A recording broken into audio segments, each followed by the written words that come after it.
At 10:47 a.m. on February 10, 1945, Captain Louis Edward Kurtz saw the mistake before anyone else did. From 3,000 feet over Baden Island, his P-51 Mustang slid closer to a slow-moving C-47 Skytran descending toward a narrow strip of volcanic rock. The transport's landing lights were on. Its gear was lowering. Everything about the approach looked calm, deliberate, textbook. Everything except the destination.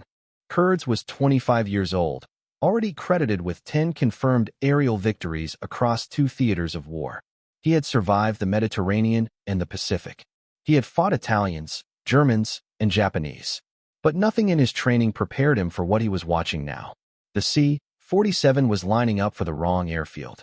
Baden Island had 2 runways, both carved into black volcanic stone, both oriented east, west, both nearly identical from the air. The southern strip was held by American forces. The northern strip, the one the C-47 was descending toward, was firmly in Japanese hands. Kurtz dropped lower. From his cockpit, he could now see Japanese trucks parked near the runway. He counted anti-aircraft positions dug into the hills. On the taxiway sat 4 fighters, their dark shapes unmistakable. This was not a friendly base. This was a trap. The transport crew had no idea. The C-47 had launched from Lingayen Gulf 30 minutes earlier on a rescue mission. Its task was simple. Pick up Lieutenant Lacroix, shot down over water earlier that morning. The crew had spotted his life raft, circled once, then turned toward land to land nearby. But the radio had failed over open water. No warning, no correction, no second chance. Kurtz tried his own radio again. Static. He pushed the Mustang forward, crossed directly in front of the C-47's nose at 500 feet, banking hard, flashing wings. Every visual signal a fighter escort used to communicate danger. The transport kept coming. He climbed, rolled, and crossed again, closer this time. Still nothing. The crew waved. Inside that C-47 sat 12 Americans. 2 of them were nurses. One of them was Second Lieutenant Helen Warner. Kurtz knew her. They had eaten dinner together in Lingayen the night before. She had talked about her transfer orders, 2 more weeks in the Philippines, then reassignment to Guam. A quiet conversation. No sense of danger. No final words. Now she sat strapped into a canvas seat, unaware that she was seconds from landing in enemy territory. By early 1945, the Pacific War had become brutally unforgiving. Japanese forces executed captured aircrew at staggering rates. In the Philippines, over half of captured American aviators were killed. Female prisoners fared worse. 2 nurses captured at Luzon just weeks earlier had been bayoneted within 48 hours. Kurtz knew exactly what awaited them. The C-47 descended through 300 feet. Japanese soldiers gathered along the runway's edge. Kurtz counted at least 15 men. Some carried rifles. Others held stretchers. They were waiting for prisoners. Kurtz checked his fuel gauge. 18 minutes remaining. Not enough to escort the transport back to Lingayen and land himself. Not enough for indecision. The C-47 was now 70 seconds from touchdown. Kurtz armed his guns. He had reached the moment no pilot should ever face. To save the people aboard that aircraft, he would have to shoot it down. Kurtz slid in behind the C-47 Skytran, matching its speed and descent. The transport was now below 200 feet, wheels locked, flaps down, committed to landing. From this close, he could see faces in the cockpit, relaxed, focused, unaware. They believed they were safe. On the ground, Japanese soldiers had stopped moving. They watched the approach with calm patience, rifles slung, confident. They did not fire at the circling Mustang. They wanted the transport intact. Kurtz's fuel warning light flickered once, then stayed dark. He ignored it. The problem was no longer fuel. It was geometry. He armed all 6 .50 caliber Browning machine guns. Each gun could fire 800 rounds a minute. At 200 yards, those rounds would punch through aluminum like paper. A normal firing solution, center mass, fuselage, would tear the aircraft apart and kill everyone inside. That could not happen. The C-47 was strong, but its strength came from redundancy, not armor. 2 engines, multiple fuel tanks, dual hydraulic systems. Take 1 engine and it could still fly. Take both and it would fall, but the crew might survive if it went into water. Kurds needed both engines disabled, quickly, cleanly, and without stray rounds ripping through the cabin. He positioned himself 400 yards behind the left engine, adjusting for deflection. The transport was flying at about 110 miles per hour. His Mustang was faster. He calculated lead by instinct. 3 aircraft lengths, just like training. The runway rushed closer beneath them. 45 seconds. Kurds pressed the trigger. 6 streams of tracer fire leapt forward. The sound hammered through his cockpit, louder than the Merlin engine. Spent casings rattled against the fuselage as 400 rounds tore into the left engine cowling. The result was immediate. Black smoke erupted. Oil sprayed across the nacelle. The propeller seized and stopped dead. The C-47 lurched violently to the right as asymmetric thrust yanked it offline. But it kept flying. One engine was enough. The transport's pilot fought the controls, corrected, and realigned with the runway. The descent continued. 30 seconds. Kurds banked hard and came around for a second pass. The aircraft was now under 100 feet, too low for bailout, too high to survive a hard crash on land. If he failed now, everyone aboard would be captured, or worse. He lined up on the right engine. This shot was harder. The C-47 was slower now, but closer to the ground. Missed by a few feet, and the rounds would walk straight through the cabin. Kurds didn't think about Helen. He didn't think about medals, or consequences, or how this would read in an after-action report. He thought only about water. The western edge of Baton Island dropped sharply into the sea. Waves smashed against volcanic rock in 6-foot swells.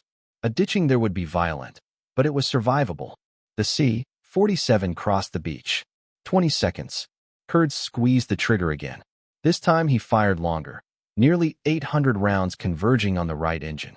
Tracers climbed the cowling. Metal peeled back. The engine coughed once, then died. Both propellers were frozen. The C-47 had no power. The pilot reacted instantly, pushing the nose down to preserve airspeed. The runway vanished beneath the cockpit. The aircraft slid past the threshold and out over open water.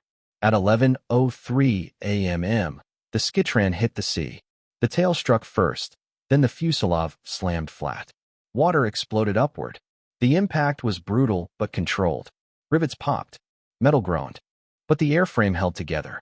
Kurds circled overhead as the aircraft settled. Hatches opened. Figures spilled out, 12 of them, jumping into the water, inflating vests, scrambling onto the wings. The C-47 floated just long enough to become a platform. All 12 were alive. Kurds exhaled for the first time in minutes. Then he checked his fuel. 6 minutes remaining. Not enough to reach Lingayen. He had known this would happen. Before ditching himself, he dropped to 50 feet, flew over the survivors, and counted heads. 12. All accounted for. One of them waved from the wing. It was Helen. She still didn't know why her aircraft had crashed. Kurds climbed back to 500 feet and transmitted on the emergency frequency. There was no guarantee anyone heard him. His radio had been unreliable all morning, but he sent the coordinates anyway. Then his fuel warning light came on again. 3 minutes left. Kurds turned east toward calmer water. The Mustang was not designed for ditching. The liquid-cooled engine sat low in the nose. Hit the water wrong, and it would act like an anchor, flipping the aircraft. He ran the checklist from memory. Canopy open. Harness loose. Radio destroyed. He crossed over Lieutenant Lacroix's life raft. The downed pilot paddled toward the survivors. Kurds waggled his wings. Lacroix waved back. Kurds picked his spot, a stretch of open water with no reefs, no boats. He lowered flaps and slowed to 120 miles per hour. Held the nose high. The tail struck first. The Mustang skipped once, twice, then the nose dropped. Water smashed into the propeller. The blade shattered. The engine torqued violently. Kurds released his harness and forced himself up as cold seawater rushed into the cockpit. The aircraft went vertical, nose down. He kicked free and swam hard. Behind him, the P-51 slid beneath the surface, tail disappearing last. Kurds inflated his life vest and turned back toward the survivors. He began swimming. Kurds swam for nearly 20 minutes before reaching the C-47's wing. Each wave lifted him high, then dropped him into a trough where the horizon vanished. His flight suit soaked up water and dragged at his limbs, adding weight with every stroke. When his hand finally closed around the torn aluminum skin of the wing, His arms were burning and his legs felt hollow. 12 survivors were already there, clustered together, disciplined, quiet. Helen Warner recognized him instantly. She pulled him up onto the wing, eyes wide, voice steady but tight. What happened? Kurds told her the truth, briefly. The wrong airfield. Japanese troops waiting. The decision to fire. No one argued. No one questioned it. The transport pilot checked his map and went pale. The mistake was his. The radio failure had sealed it. Kurds had done the only thing left. Now they had a new problem. The C-47 was sinking. Air trapped inside the fuselage escaped in long bubbles. As it did, water replaced it. The wing dipped lower every few minutes. They had maybe 3 hours before it disappeared completely. Japanese patrol boats operated in these waters. Fast, armed, methodical. Kurds organized the group immediately. Everyone stayed low. No waving. No shouting. If a boat approached, they would slide into the water and hide beneath the wing, using it to block line of sight. Japanese search crews expected survivors to wave. Hidden men often went unnoticed. At noon, movement appeared on the northern horizon. A vessel. Small. Fast. Kurds studied it through glare and heat shimmer. Low freeboard. Diesel engine. Single mast. Japanese. The patrol boat closed steadily, slowing at a mile, then circling the crash site in wide arcs. Sailors lined the rails with binoculars. Rifles were visible. The survivors slipped silently into the water. They pressed themselves against the submerged fuselage, faces barely above the surface, breathing shallow, controlled. Kurds remembered survival briefings. Japanese crews listened for breathing. Panic got people killed. The patrol boat tightened its circle. 300 yards. 200. A sailor pointed at the wing. The engine note changed as the boat edged closer. Rifles came up. Kurds could see individual faces now. The captain stopped the boat and stared at the wreckage. His eyes moved from the tail section to the water, then back again. The math didn't work. Fresh crash. No bodies. No survivors visible. After 15 long minutes, the captain made his decision. The patrol boat turned away. The survivors waited 10 more minutes before climbing back onto the wing. No one spoke. Everyone was shaking, some from cold, some from delayed fear. At 12:41 p.m., Lieutenant Lacroix pointed southeast. A periscope broke the surface, briefly, then vanished. American or Japanese, no one could tell. When it appeared again, closer this time, Kurds grabbed a signal mirror and flashed the international distress code. 3 short, 3 long, 3 short. The periscope disappeared. 30 seconds passed. Then the ocean erupted. A submarine surfaced 200 yards away, water cascading from its hull as the conning tower rose clear. USS Pomfret.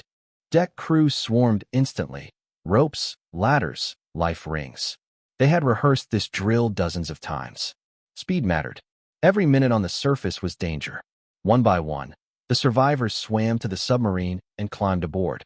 The nurses came next. Helen climbed the ladder without help. The other nurse needed assistance. A sailor went down to pull her up. Kurds went last, counting heads as each survivor disappeared below deck. 14. Everyone accounted for. Pomfret submerged minutes later, just as radar reported a Japanese surface contact returning to the crash site. The submarine slipped beneath the waves and vanished. The investigation took days. Kurds filed a full report: navigation error, radio failure, Japanese presence, controlled ditching. Every survivor confirmed it. 5th Air Force reviewed the evidence and issued their conclusion. Justified. Necessary. Heroic. There was only one problem. How do you record a pilot who shot down an American aircraft? The solution was unprecedented. Kurds was authorized to paint a small American flag on his replacement P-51, alongside his German, Italian, and Japanese kill markings. The only American flag kill marking in U.S. military history. The C-47 crew returned to duty within a week. Lieutenant Lacroix flew again. The nurses completed their tours. On June 3, 1945, Helen Warner married Louis Kurds. Kurds flew 43 more combat missions. He survived the war. He left the service quietly. He never spoke publicly about Baton Island for decades. When he died in 1995, his final tally stood as one of the strangest of World War II. 9 enemy aircraft, 1 American. and 14 lives saved. That is what mattered. Because on February 10, 1945, a fighter pilot made the hardest decision imaginable and proved that sometimes the only way to save American lives is to destroy an American plane.